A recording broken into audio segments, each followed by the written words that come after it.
now so pleased to welcome Professor Moishe Postone. Oh, yeah.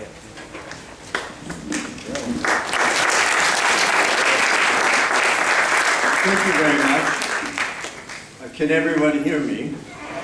I'm going to be editing as I speak, so if things are a little choppy, you'll have to excuse the domination of time, which is one of my fears.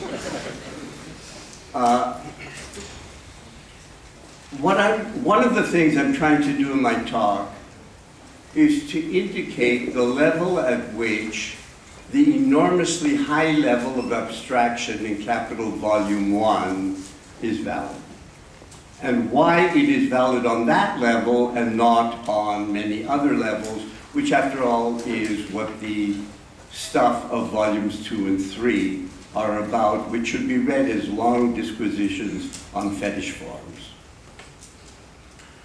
The election of Donald Trump, like the Brexit vote and the wave of right-wing populism sweeping much of Europe, are expressions of a deep crisis of the political legitimacy of liberal democracies, as far-reaching and potentially dangerous as that in the interwar period in Europe.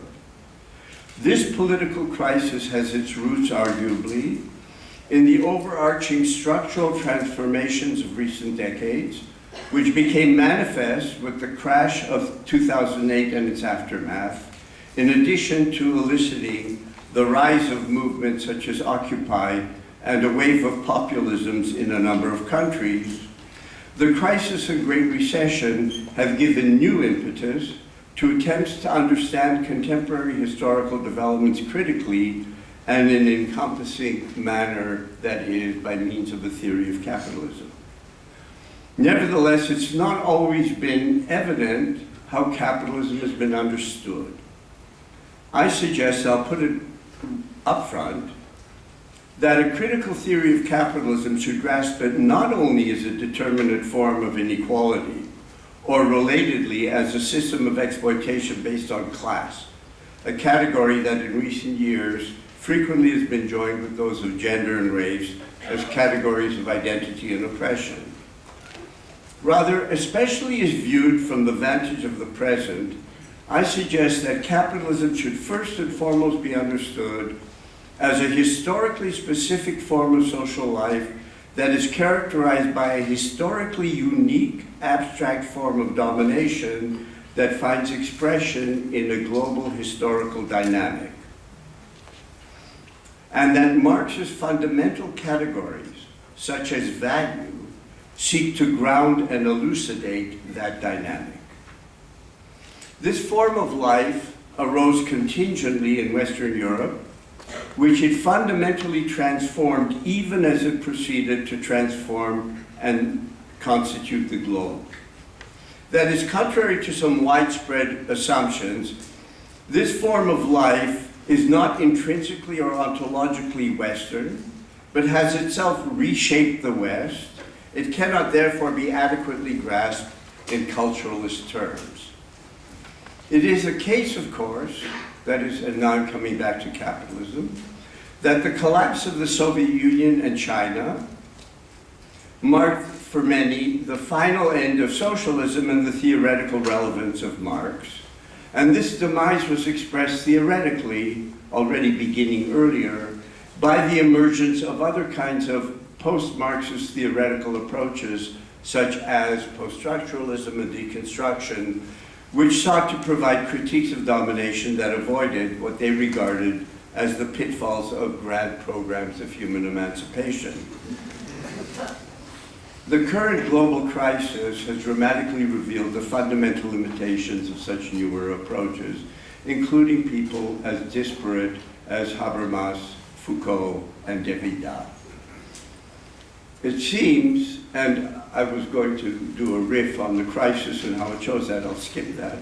It seems that the downfall of what was called, or what called itself, actually existing socialism, and the efflorescence of post-Marxist thought have not obviated the need for a critical theory of capitalism.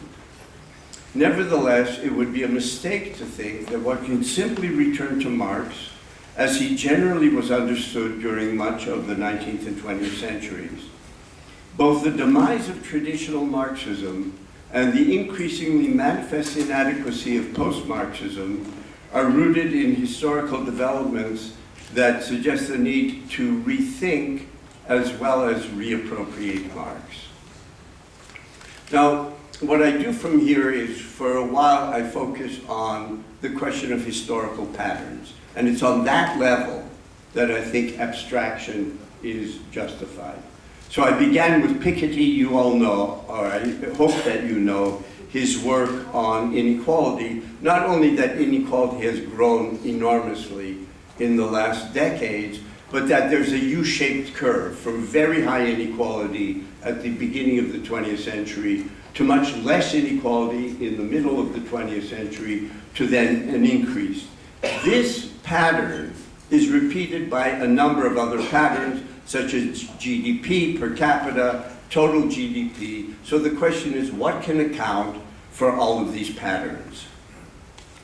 And I think that the largest pattern with which we historically have been confronted, looking backward on the 20th century, has been the supersession of 19th century liberal capitalism by state-centric Fordist capitalism from its beginnings in World War I, and I would include the Russian Revolution, through its high point in the decades following World War II, and its decline after early 1970s, and its supersession in turn by neoliberal global capitalism, which might in turn be undermined by the emergence of huge competing economic blocs. What's significant about this trajectory is its global character. It encompassed Western capitalist countries and communist countries, as well as colonized lands and decolonized countries. Although important differences in historical development occurred, of course, from the vantage point of the 21st century, they appear more as different, if not important, inflections of a common pattern than as fundamentally different developments. This does not mean that the pattern is homogeneous or modular, but how unevenness is understood depends on how the overarching historical development of modernity, of capitalist modernity, is understood. Now, the existence of such general patterns cannot be explained contingently. Other logical levels can, not that large pattern, and it strongly suggests the existence of general structural constraints on political, social, and economic decisions, as well as of dynamic forces not fully subject to political control. Now, this, for me, is what suggests the importance of a renewed engagement with Marx's critique of political economy, for the problematic of historical dynamics and global structural change is at the very heart of that critique. Nevertheless, I think that, as I said before, the historical development has shown that traditional critiques of capitalism, but understood as a general interpretive framework in which capitalism is analyzed essentially in terms of class relations that are rooted in private property, mediated by the market, and social domination is understood primarily in terms of class domination, is not fully adequate. Now, there's been, I think, a wide range of extremely important and rich analyses within that larger framework. I think developments of the 20th century have shown that the framework itself is inadequate. I go through particulars that I'll skip. And I'd suggest that a sense of the inadequacy of the traditional Marxist framework has informed critical politics for decades. The notion of post-capitalism, of socialism, as a society based on industrial labor, public ownership of the means of production, and central planning, began to lose its hold on the imaginaries of many progressive intellectual students and workers during the crises of Fordist capitalism in the 1960s and early 1970s. This inadequacy was frequently sensed rather than explicitly theorized. but I suggest it was expressed implicitly in widespread critiques of labor and industrial growth, weakening of support for social democratic and communist parties, the growing loss of orientation of those parties, as well as attempts, frantic attempts, to locate new historical subjects, for example, in anti-colonial movements. What remained elusive, and what I think our work is a new imaginary of socialism, of post-capitalism, that not only would entail revolutionizing the relations of distribution, which after all are what Marx considers property relations, but the relations of production themselves, and hence the nature of social labor. And the absence of such an imaginary has hobbled progressive movements. So I'm suggesting that the idea of history, what the post-structuralists had correct, is that the idea of history understood as necessity is a form of unfreedom. But Marx doesn't think that this is simply ideological. I want to suggest that the book Capital is precisely a critique of this unfreedom. That is, that far from viewing history affirmatively, Marx grounds the directional dynamic of capitalist modernity in the category of capital, therefore grasping it as a form of domination, of heteronomy. So within this framework, Marx's critique is not undertaken from the standpoint of labor and of history, as in traditional Marxism. On the contrary, the historical dynamic of capitalism and the seemingly ontological centrality of labor have become the objects of Marx's critique.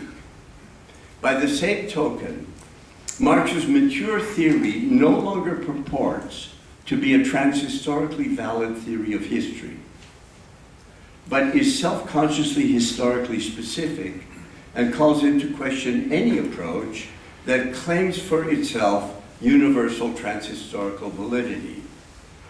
Now, what I try to do is argue that beginning with the commodity, first of all, as I'm sure most people know, Marx is not referring to commodities as they might exist in all societies. Commodity is the word that he gave to what he regards as being the fundamental social relation of capital. And it's from commodity that he unfolds money and capital. Those are not objects that are mediated by other social relations. They are the fundamental social relations of capitalism. In the fetishism chapter, he says, they appear as they are.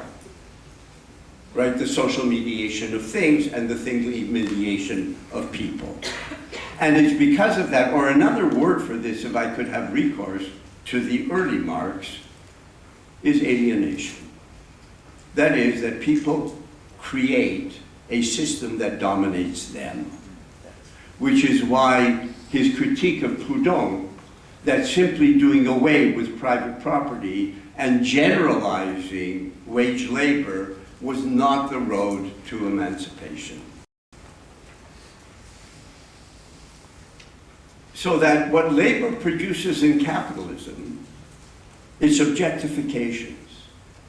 Commodity, capital, are both concrete labor products and objectified forms of social relations. They aren't just products that are mediated by other forms of social relations. The form of wealth associated with this is value. And unlike Smith and Ricardo, Marx didn't simply take their theories of value and sort of refine it in order to prove exploitation. He takes the theory of value and he says, this is the form of wealth of capitalist society and only capitalist society. And it is value in its interaction with use value that is the fundamental ground of the dynamic of capital.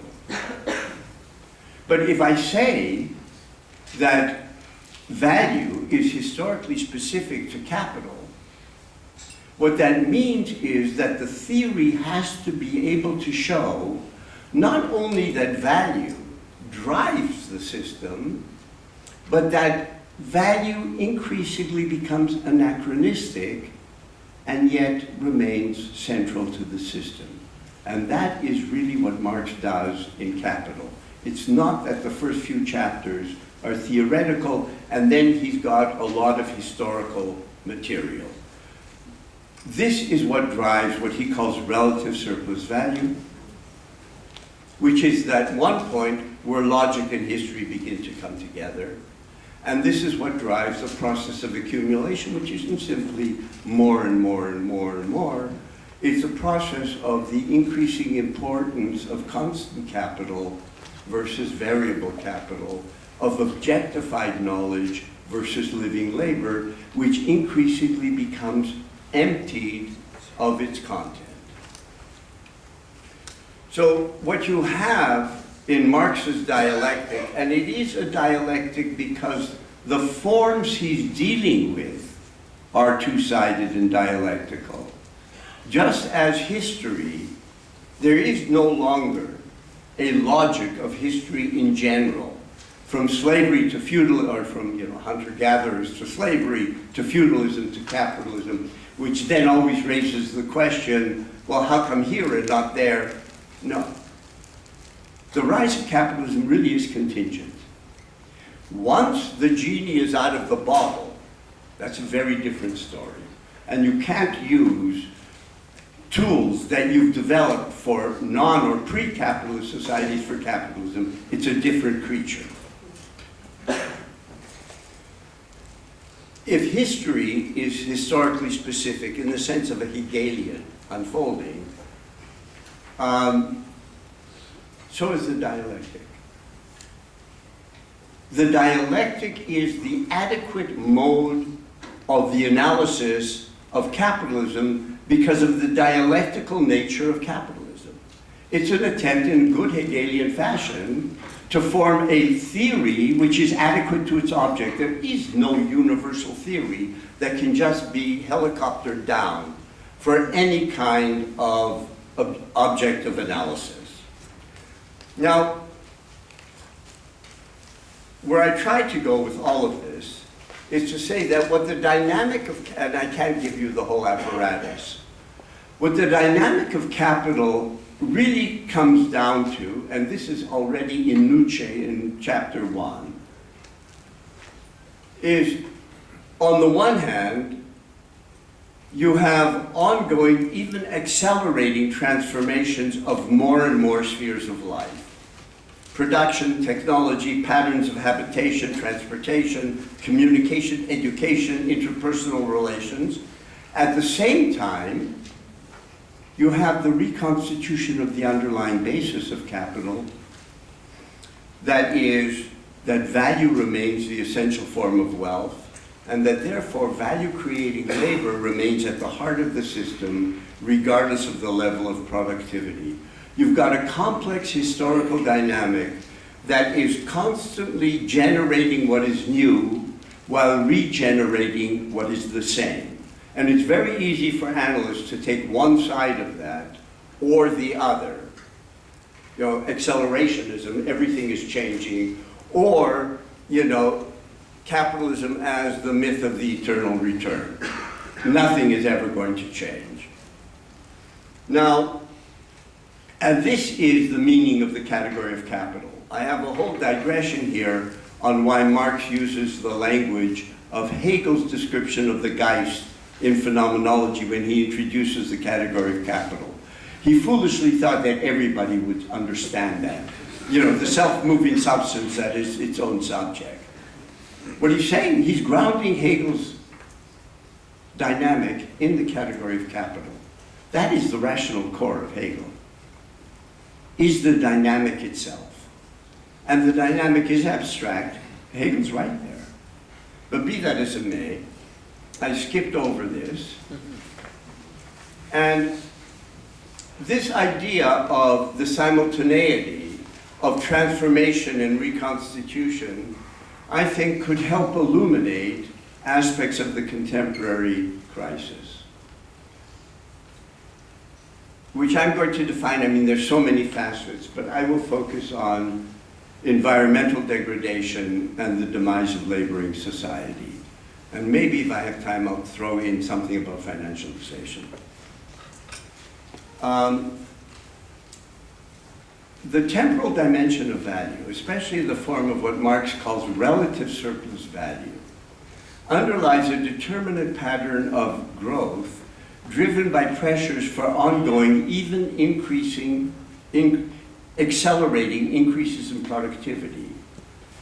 What this does is it generates enormous amounts and increasing amounts of what Marx calls material wealth,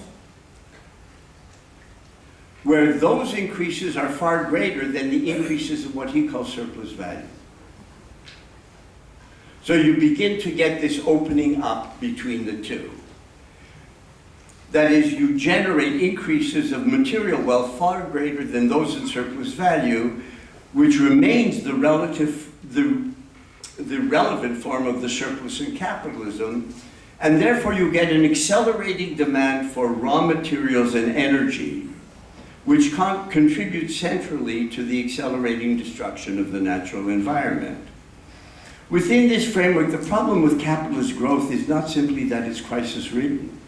It's the trajectory of growth itself, and this suggests that the trajectory of growth could be different if the ultimate goal of production were not value. I mean, I kept on saying that value is a temporal form of wealth. One way of viewing this is that production is only, in capitalism, is only apparently material in Marx. It really is a vehicle for producing value, surplus value. And surplus value for him is time. And I'm not even going to get into the domination by time, but what it does is, it's a very metaphysical process. Matter is transformed into units of abstract time. As a temporal form of wealth, capital strives towards boundlessness. There is no boundedness to time, ignoring, as it were, the necessary boundedness of its natural environment, the planet. Now, what this dialectic also does is it not only separates knowledge from the workers, which after all has been written about by people, certainly in recent decades. Let's say Harry Braverman spent a lot of time on that. But the entire movement of capital is that it becomes the locus of the constitution of socially general knowledge and socially general wealth, what Marx calls dead labor. Living labor becomes increasingly empty. Now,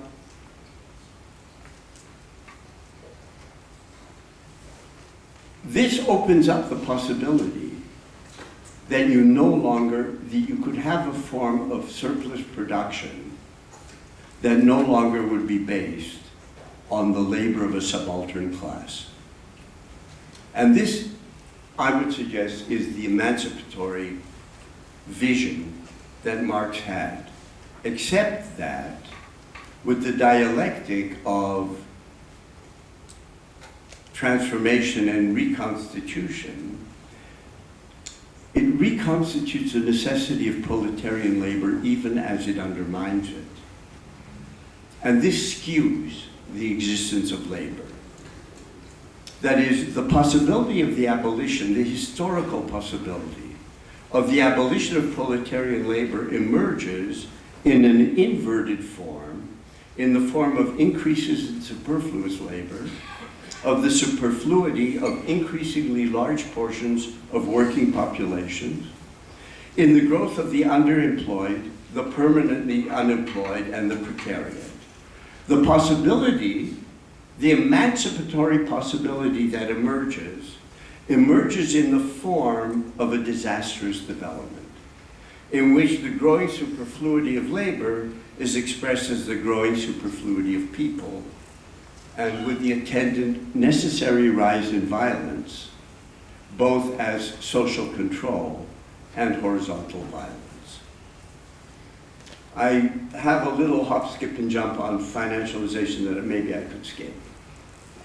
Well, what I tried to say there is, if one, all of this is a hypothesis. It's an attempt to say, what does the idea of the anachronism of value, what could it illuminate? There's no way you can prove it going straight down.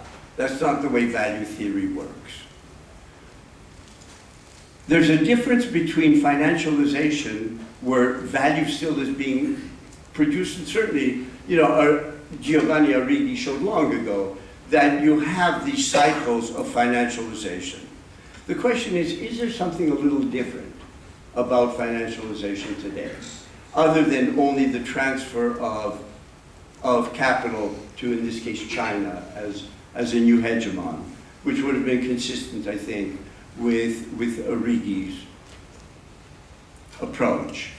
But if this is occurring while you have a crisis of valorization, unbeknownst to the actors, then the idea of debt being that there's a promissory note on the future, but that future is going to continue receding further and further into the future, because you're like a cartoon character that's run off of the edge of the cliff. So financialization is going to become increasingly frantic, is going to try to turn anything and everything into a source of wealth. Financialization becomes almost like a form of autoimmune disease. It begins to feed on everything. And I think that dimension of contemporary, so I've tried to talk about the environmental crisis, the crisis of labor, financialization, in terms of the hypothesis that this could be seen as manifestations of the increasing anachronism of a form value that remains necessary for capitalism. And within the framework I've outlined here, the growing anachronistic character of value, in the absence of a widespread imaginary of a future beyond value, that is a post-proletarian future, is having enormously destructive economic, social, political, and environmental effects. And in a sense, this is a new, and I would say even more radical iteration of the choice of socialism or barbarism that capital has confronted us with. Thank you.